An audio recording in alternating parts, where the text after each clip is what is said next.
Explain करेंगे और उसके हिसाब से ही आगे का फैसला लिया जाएगा। बहुत शुक्रिया अखिलेश जुड़ने के लिए और जानकारियां देने के लिए। और चलिए आगे बढ़ेंगे, अगली बड़ी खबर का रुख करेंगे जम्मू कश्मीर से। ये बड़ी खबर मिल रही है, बांदीपोरा में सर्च ऑपरेशन जारी है। जानकारी मिल रही है कि यहाँ पर कई आतंकी छिपे हो सकते हैं, ऐसे में सर्च ऑपरेशन चलाया जा रहा है इस वक्त। ये बड़ी खबर आपको बता रहे हैं, जम्मू कश्मीर से कुछ आतंकियों को घेर लिया गया है, घिरे होने की खबर मिल रही है। सुरक्षा बलों ने घेराबंदी कर ली है और तलाशी अभियान तेजी से चलाया जा रहा है। इस वक्त ये बड़ी जानकारी सामने आ रही जम्मू कश्मीर से।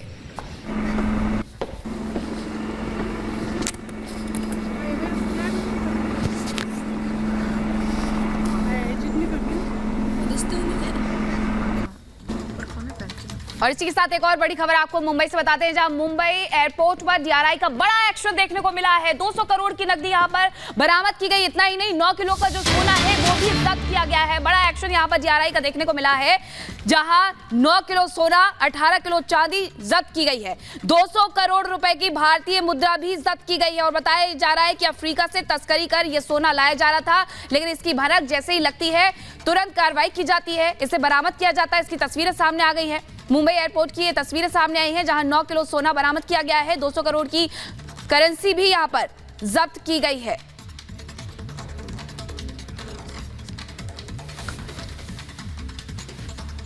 तो बड़ी जानकारी मुंबई हवाई अड्डे से डीआरआई का बड़ा एक्शन देखने को मिला है, जहां 9 किलो सोना, 18 किलो चांदी जब्त की गई है। 200 करोड़ रुपए की विदेशी मुद्रा भी जब्त की गई है। और बताया यह जा रहा है कि अफ्रीका से तस्करी करके ये सोना लाया जा रहा था, जिसे अब जब्त कर लिया गया है। डीआरआई का यह बड़ा एक्शन देखने को मिला है मुंबई एयरपोर्ट पर, जहां बड़ी सफलता हाथ लगी है।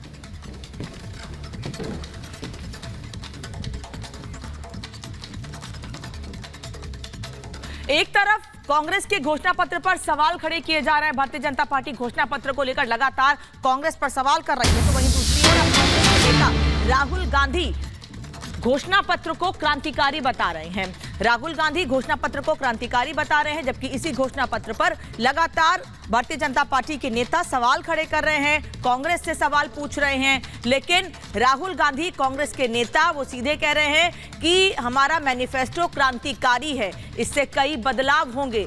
राहुल गांधी से दरअसल सवाल पूछा गया मैनिफेस्टो को लेकर, जिस पर राहुल गांधी ने अपने मैनिफेस्टो को क्रांतिकारी बताया है।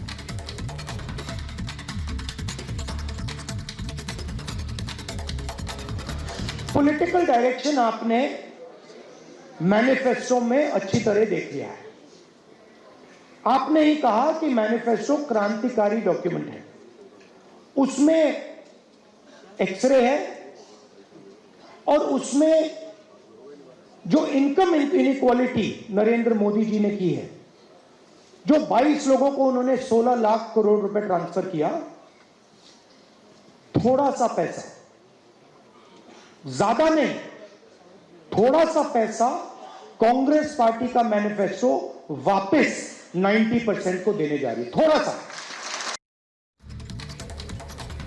और इस बीच कांग्रेस अध्यक्ष मल्लिकार्जुन खड़गे ने विवादित बयान दे दिया है। बीजेपी को लेकर कहा है कि सबका विकास नहीं, सबका सत्यानाश। इस वक्त की बड़ी खबर आपको बता रहे हैं, मल्लिकार्जुन खड़गे ने बीजेपी को निशाने पर लेते हुए जो सबका विकास का उनका नारा है उसको बदल कर कहा है कि सबका सत्यानाश, ये कह रहे हैं। और अगर कांग्रेस कुछ नहीं तो चिंता क्यों है, ये सवाल भी मल्लिकार्जुन खड़गे पूछ रहे हैं। और main target are to achieve employment, but he is not caring for employment. He is not speaking about employment. If I say मैं भूखा हूं, ओ भूखे हैं तो मैं दुकान से केक लाके देता हूं. This is his version. Always he speaks ulta, so people should forget. And also, one side employment, whatever he promised, he did not give. Second, inflation so high, even I can get you figure and supply. See, he himself said, सबका साथ, सबका विकास, but he did सबका सत्यानाश. और अब बात करेंगे कर्नाटक की। कर्नाटक की सिद्धा सरकार का धर्म के आधार पर मुस्लिमों को आरक्षण देने का दांव उल्टा पड़ सकता है, क्योंकि बीजेपी ने इसे संविधान का उल्लंघन करार दिया है। तो दूसरी तरफ राष्ट्रीय पिछड़ा वर्ग आयोग है जिसने इसे लेकर के चिंता जताई है। लोकसभा चुनाव में पिछड़ों के साथ हो रहा यह भेदभाव अहम मुद्दा बन सकता है।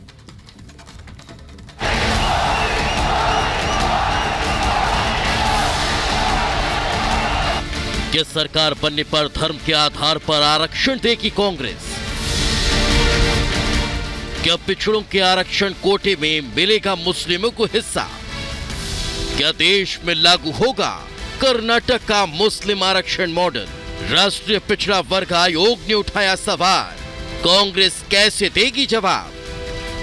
कर्नाटक में धर्म के आधार पर आरक्षण का मुद्दा गर्म हो गया है। राष्ट्रीय पिछड़ा आयोग ने पिछड़ा वर्ग के कोटे में मुस्लिमों को आरक्षण देने के फैसले पर सवाल खड़े किए हैं। अब खुद प्रधानमंत्री नरेंद्र मोदी ने इस मुद्दे को अपनी चुनावी रैलियों में उठाया है। पीएम ने कांग्रेस पर मुस्लिम वोट बैंक के लालच में पिछड़ों का हक छीनने का आरोप लगाया। आपको बता दें कि धर्म के आधार पर आरक्षण देना संविधान के खिलाफ है, लेकिन कर्नाटक सरकार ने मुस्लिम समाज को भी पिछड़ों के आरक्षण कोटे में धर्म के आधार पर जगह दे दी है। कर्नाटक की सिद्धरामैया सरकार ने ऐसे नियम बनाए हैं कि मुस्लिमों को सिर्फ धर्म के आधार पर शैक्षणिक संस्थानों, सरकारी नौकरियों और स्थानीय निकाय के चुनावों में आरक्षण मिल रहा है। लोकसभा चुनाव के पहले चरण के रण के बाद देश का सियासी पारा भी हाई है।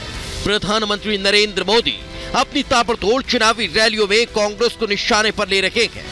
मोदी ने राजस्थान के टोंक की रैली में मुस्लिम आरक्षण का मुद्दा उठाकर कांग्रेस को कटघरे में खड़ा कर दिया।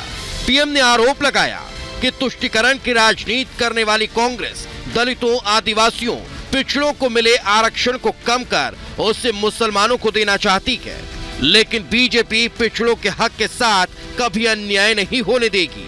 बाबा साहब ने दलित, पिछड़ों और आदिवासियों को दिया, कांग्रेस और इंडिया अलायंस वाले उसे मजहब के आधार पर मुसलमानों को देना चाहते थे। मैं कांग्रेस को पूछना चाहता हूं, क्या कांग्रेस ऐलान करेगी कि संविधान में दलितों, पिछड़ों के आरक्षण को, आदिवासियों के आरक्षण को कम करके वो इसे मुसलमानों को नहीं बांटेंगे? जरा वह देश की जनता को वादा करो।